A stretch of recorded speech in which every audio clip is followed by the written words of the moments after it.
오늘의 10분 말씀. 누가복음 20장 1절부터 18절 말씀입니다. 앞선 19장에서 예수님께서 마침내 예루살렘에 입성하셨습니다. 그리고 예수님께서 가장 먼저 하신 일은 성전에 들어가셔서 그곳에서 장사하던 사람들을 모두 쫓아내신 것이었습니다. 예수님은 내 집은 기도하는 집이다 라고 선포하셨고 그 이후에 날마다 성전에서 말씀을 가르치셨다라고 기록되어 있습니다. 이 일로 인해 성전은 하루 정도 운영이 거의 마비되었을 것입니다. 예수님의 이런 급진적인 행동은 단순한 개혁 수준이 아니라 사실상 성전 질서 자체를 뒤흔드는 것이었습니다. 종교 지도자들이 붙들고 있었던 인간적인 권위를 완전히 무너뜨린 것입니다. 그래서 종교 지도자들은 예수님을 제거하려고 마음을 먹게 됩니다. 예수님께서는 성전에 들어가시자마자 영적 전쟁을 선포하신 셈이 됩니다. 오늘 본문에 등장하는 종교 지도자들은 평소에 서로 다른 입장을 가지고 있었던 사람들이었습니다. 하지만 오늘만큼은 한 마음이 되어 예수님을 대적하려 합니다. 그들이 집중하는 핵심은 이것입니다. 당신은 무슨 권위로 이런 일을 하는가? 예수님이 어떤 권위로 성전을 청결하게 하셨는지, 성전을 자신의 집이라고 선언하시고 말씀을 가르치시는 그 권위가 어디에서 나온 것인지를 따져 묻습니다. 그런데 예수님은 그들의 질문에 곧바로 대답하지 않으십니다. 오히려 되묻습니다. 요한의 세례가 하늘로부터냐 사람에게로부터냐? 그 질문 앞에서 그들은 아무 말도 하지 못합니다. 결국 그들은 자기 입으로 자신들의 무지함과 위선을 드러냅니다. 예수님은 그 자리에서 비유 하나를 들려주십니다. 포도원 농부의 비유입니다. 이 비유를 통해 예수님은 이미 그들이 예수님을 죽이려 하고 있다는 사실을 다 알고 계신다라는 것을 밝히십니다. 그리고 마지막엔 종교 지도자들을 향한 하나님의 심판을 경고하십니다. 이 본문은 단지 예수님과 종교 지도자들의 충돌 장면이 아닙니다. 예수님의 권위가 명확하게 드러나는 장면입니다. 예수님은 조금의 망설임도 없이 자신이 누구인지 밝히십니다. 그리고 그분이 하나님으로부터 오신 권위 있는 분이라는 사실을 숨기지 않으십니다. 이제 성경은 우리에게 묻고 있습니다. 여러분은 예수님의 권위를 인정하고 계십니까? 말로만이 아니라 삶에서 그 권위를 인정하고 있느냐는 질문입니다. 내 삶의 방향, 내 선택, 내 가치관이 정말 그분의 권위 아래 놓여져 있는지를 돌아보라는 말씀입니다. 예수님의 권위는 억압하는 세상적 권위가 아닙니다. 우리를 살리는 권위입니다. 우리를 바른 길로 인도하시는 권위입니다. 그 권위 앞에 순종하는 것이 곧 생명입니다. 오늘 본문을 통해 내 삶이 그 권위 아래 놓여 있는지, 아니면 종교 지도자들처럼 내 기득권과 유익만을 쫓고 있지는 않은지 진지하게 점검해 보시길 바랍니다. 오늘 본문은 두 부분으로 나눌 수 있습니다. 첫 번째는 종교 지도자들과의 권위 논쟁입니다. 두 번째는 포도원 농부의 비유입니다. 먼저 1절에 보면 예수님께서 성전 안에서 백성들을 향해 두 가지 일을 하십니다. 하나는 가르치시는 것이고 다른 하나는 복음을 전하시는 것입니다. 아마 백성들과 질문을 주고받으며 하나님 나라에 대한 복음을 전하셨을 것입니다. 비록 백성들이 다 이해하지는 못했을지라도 예수님은 계속해서 구원과 심판의 말씀을 선포하셨습니다. 남은 일주일 동안 예수님은 하나님의 나라를 드러내기 위해 성전에서 백성들에게 말씀을 가르치고 복음을 선포하시며 총력을 다하십니다. 바로 그때 종교 지도자들이 연합해서 예수님 앞에 나섭니다. 평소엔 서로 다른 입장을 가지고 있던 자들입니다. 하지만 이 순간만큼은 하나로 뭉칩니다. 부활을 믿지 않는 사두개인의 계열의 대제사장들, 부활을 믿는 바리새인의 계열의 서기관들, 그리고 유대 종교 최고 법정기관인 산헤드린 장로들이 함께 예수님을 대면합니다. 2절에서 그들은 예수님께 묻습니다. 당신은 무슨 권위로 이런 일을 하는가? 누가 그런 권위를 주었는가? 그들이 말하는 이런 일이란 성전을 뒤엎으신 일, 성전을 내 집이라 선언하신 일, 그리고 지금 이 자리에서 당당하게 가르치고 계신 모든 행동들입니다. 이들에게 있어서 권위는 곧 밥줄입니다. 이들은 자신들의 직분을 하나님으로부터 온 것이라 주장하며 그들이 만든 권위로 성전을 중심으로 백성들을 억누르고 착취해 왔습니다. 그런데 예수님께서 그 성전을 뒤엎으셨습니다. 결국 예수님은 이들의 인간적인 권위를 정면으로 무너뜨리신 것입니다.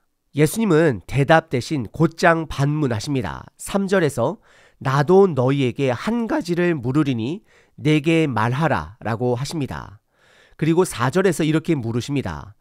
요한의 세례가 하늘로부터냐 사람에게 서냐? 여기서 종교 지도자들은 곤란해집니다. 그들 입장에서 이미 죽은 세례 요한은 아주 불편한 존재였습니다. 한쪽을 선택해도 다른 한쪽에서 문제가 생깁니다. 왜냐하면 세례 요한은 예수님의 권위를 인정한 사람이고 그 길을 준비한 자가 되기 때문입니다. 그래서 하늘로부터 그 권위가 왔다라고 하면 왜 요한을 믿지 않느냐는 문제가 생깁니다. 동시에 예수님의 권위도 하늘로부터 왔음을 인정해야 합니다. 반대로 사람에게서 났다고 하면 세례 요한을 선지자로 인정하고 있던 백성들의 반발이 두려웠던 것입니다.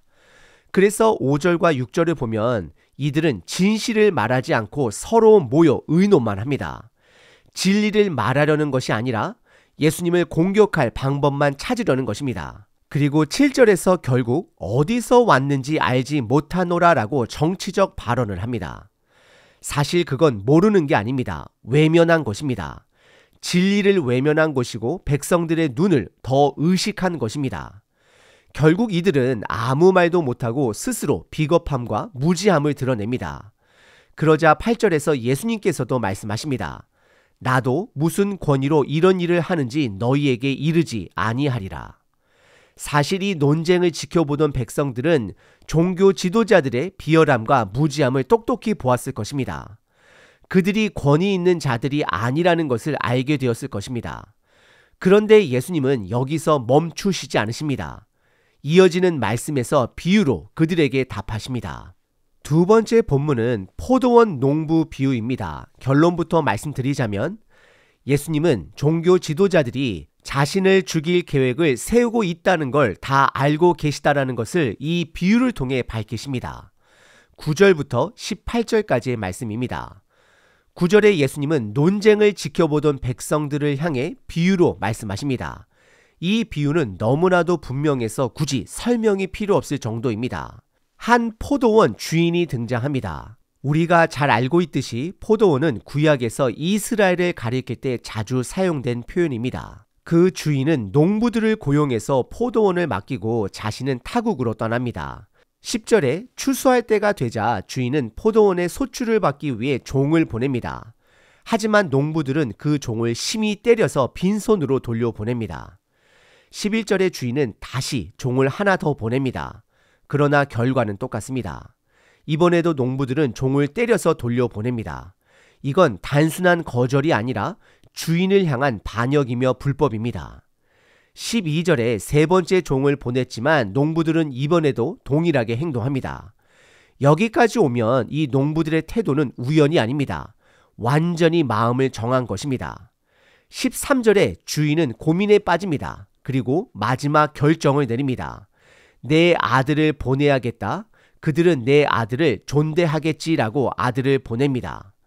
여기서 주인의 기대는 분명합니다. 아들에겐 예의를 갖출 줄 알 거라고 생각한 것입니다. 하지만 14절 농부들은 아들을 보자마자 서로 의논합니다. 이 사람은 상속자다. 우리가 그를 죽이고 유산을 차지하자. 이 장면은 백성들이 이미 봤던 것입니다. 앞서 종교 지도자들이 예수님을 죽이기 위해 서로 모의했던 모습과 정확히 겹칩니다. 그리고 15절 그들은 아들을 포도원 밖으로 내쫓아 그곳에서 죽입니다. 예수님은 지금 이 비유를 통해 자신이 곧 그 아들이며 종교 지도자들이 자신을 죽이려 하는 계획을 이미 다 알고 있다라는 것을 말씀하고 계십니다. 그리고 백성들을 향해 질문하십니다. 이 포도원 주인이 어떻게 하겠느냐? 예수님은 백성들로 하여금 하나님의 반응을 생각하게 하십니다. 하나님은 지금까지 선지자들을 보내셨습니다. 그러나 이스라엘은 그들을 무시하고 거부했습니다. 그리고 이제는 하나님의 아들까지 죽이려고 합니다. 16절, 예수님은 대답하십니다. 포도원 주인이 와서 그 농부들을 진멸하고 포도원을 다른 사람들에게 주리라. 그러자 백성들은 깜짝 놀라며 이렇게 말합니다. 그렇게 되지 말아야 하리이다. 이건 단순한 반응이 아닙니다. 아주 강한 부정입니다. 왜 그렇게 반응했을까요? 아들을 죽이는 것이 두려운 걸까요?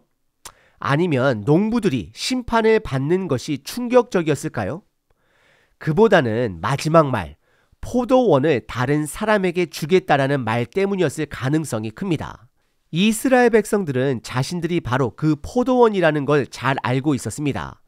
왜냐하면 구약에서 이스라엘은 자주 포도원이나 무화과 나무로 비유되었기 때문입니다. 예수님은 지금 자신의 죽음과 부활 그리고 이후 복음이 이방인들에게로 전파될 것을 이 비유 안에 담아 말씀하신 것입니다. 17절에 예수님은 백성들을 보시며 말씀하십니다. 특별히 종교 지도자들을 향한 말씀입니다.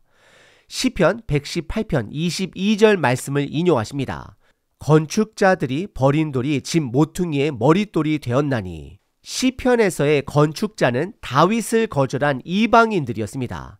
그런데 지금 예수님은 그 건축자들이 바로 종교 지도자들이라는 것을 지적하십니다. 즉 그들이 거절한 돌, 예수님이 모퉁이의 머릿돌이 되신다라는 말씀입니다. 건물의 방향과 중심을 잡는 가장 중요한 돌이 예수님이라는 뜻입니다. 그리고 18절에 예수님은 심판의 말씀을 덧붙이십니다. 그 위에 떨어지는 자는 깨지겠고 그가 사람 위에 떨어지면 그를 가루로 만들어 흩어버리리라. 이 말씀은 다니엘서 2장에서 나온 예언의 성취입니다. 거대한 신상을 무너뜨리는 사람 손으로 다듬지 않는 돌, 바로 하나님께서 보내신 예수 그리스도의 살아있는 돌이 됩니다. 예수님은 지금 이 비유 전체를 통해 하나님의 권위를 드러내고 계십니다. 동시에 그 권위에 도전하는 자들에게 분명한 심판이 있을 것임을 경고하고 계십니다. 오늘 본문에서 우리는 예수님과 종교 지도자들 사이의 충돌을 보았습니다. 평소엔 서로 갈등하던 자들이지만 오늘은 한마음이 되어 예수님을 없애려 합니다. 그 이유는 단 하나입니다. 자신들의 기득권과 이익이 위협받았기 때문입니다. 예수님께서는 그들에게 명확히 말씀하셨습니다. 자신의 권위가 하나님 아버지께로부터 왔음을 드러내시고 버려진 돌이 모퉁이의 머릿돌이 되었다는 시편 말씀을 인용하시며 경고까지 주셨습니다. 그런데 그들은 끝까지 그 권위를 인정하지 않았습니다. 그런데 여기서 멈춰서는 안 됩니다. 이 말씀이 과거 유대 종교 지도자들에게만 해당되는 것이 아니기 때문입니다. 우리들 역시 돌아봐야 합니다. 우리는 겉으로 예수님을 대적하지는 않을 수 있습니다. 그러나 혹시 우리도 군중처럼 예수님이 누구이신지 알면서도 내 삶에서 그분의 권위를 외면한 채 방관하고 살아가고 있지는 않습니까? 예수님의 권위는 단순한 명령이 아닙니다. 우리를 억누르기 위한 통치가 아닙니다. 그 권위는 우리를 살리는 권위입니다. 예수님은 하나님 아버지의 뜻을 신뢰하셨고 우리 죄를 대신하여 십자가에서 희생하신 분 되십니다. 그 권위는 희생을 주는 권위이고 우리를 하나님께로 이끄는 은혜의 권위입니다. 말씀은 우리에게 묻고 있습니다. 당신은 지금 예수님의 권위를 삶에서 인정하고 있습니까? 그 권위를 인정하고 그분 아래로 들어가는 것, 그 길만이 살 길입니다. 빌립보서 2장 9절. 이러므로 하나님이 그를 지극히 높여 모든 이름 위에 뛰어난 이름을 주사 하늘에 있는 자들과 땅에 있는 자들과 땅 아래에 있는 자들로 모든 무릎을 예수의 이름에 꿇게 하시고 모든 입으로 예수 그리스도를 주라 시인하여 하나님 아버지께 영광을 돌리게 하셨느니라. 주님, 드러난 예수님의 권위를 보고도 외면했던 종교 지도자들처럼 살지 않게 하시고 제 안에 아직도 주님의 주권을 방관하며 붙잡고 있는 세상의 욕심이 있다면 내려놓게 하소서. 예수님이 하나님의 아들 되심을 믿고 그 권위 아래 순종하며 살기를 결단합니다. 그 권위는 저를 살리고 바른 길로 인도하시는 은혜의 권위임을 믿습니다. 오늘도 제 삶이 주님의 통치 아래 놓이게 하시고 그 뜻 안에서 살아가게 하소서. 예수님의 이름으로 기도드립니다. 아멘. 항상 기뻐하라. 쉬지 말고 기도하라. 범사에 감사하라.